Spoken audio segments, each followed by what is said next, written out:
Comme dans les plus beaux quartiers anciens de Londres, les colonnes et les coupoles dorées néoclassiques s'élancent vers le ciel.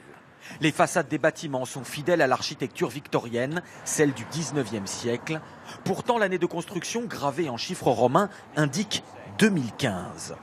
Voici Poundbury, une ville qui a toutes les apparences d'une cité historique, mais qui vient à peine de sortir de terre en plein milieu de la campagne anglaise. Environ 3000 habitants ont déjà adhéré au style de vie prôné par cette ville nouvelle d'un autre temps. Avant de m'installer ici, je travaillais à Londres. Ce que j'aime dans cette ville, c'est que les gens se connaissent vraiment. Je connais tous mes voisins car on a emménagé ici le même jour. On vient d'arriver il y a 3 mois. Ici, ils construisent une communauté à travers l'architecture. Une philosophie où il n'y a pas de ligne droite, mais des petits passages. On peut tout faire à pied. Pour les véhicules, aucun marquage au sol, aucun feu de signalisation, ce qui force les conducteurs à rouler au pas. Même l'école a été conçue pour empêcher les parents de déposer à la va-vite leurs enfants.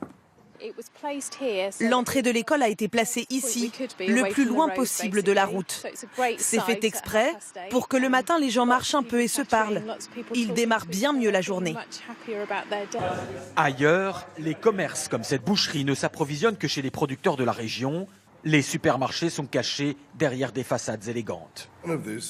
Une ville qui se veut idéale, inaugurée officiellement par le prince Charles, car c'est lui qui a lancé ces villes expérimentales il y a une quinzaine d'années. Nous souhaitons que les gens brisent le modèle conventionnel dans lequel on a érigé les villes depuis un siècle. Car ce modèle-là fabriquait en fait des sociétés de l'exclusion. Si cette ville a pu suivre à la lettre le style de vie et les préceptes architecturaux prônés par le prince Charles, c'est parce qu'elle lui appartient au sens strict du terme. Ces terres appartiennent au duché de Cornouailles et le prince de Galles est également duc de Cornouailles. Il peut donc faire ce qu'il veut sur ces terres. D'autres villes estampillées Prince Charles ont fleuri dans le pays. Dernière en date, Nansledan, à l'architecture typique des Cornouailles. Les futurs magasins sont encore vides, mais la plupart des maisons ont déjà été vendues. 350 000 € en moyenne pour un logement de 3 ou 4 chambres. Ici aussi, le projet est mené par le directeur du développement immobilier du Prince Charles en personne. Toute cette vallée-là sera construite. C'est un projet sur 30 ou 40 ans. Mais si on veut que ça marche, il faut qu'il y ait de la mixité sociale. Comme le prévoit la loi, il y aura 30% de logements sociaux. Et vous ne pourrez pas faire la différence visuellement entre cette maison, qui est privée, et celle d'à côté, qui sera un logement social.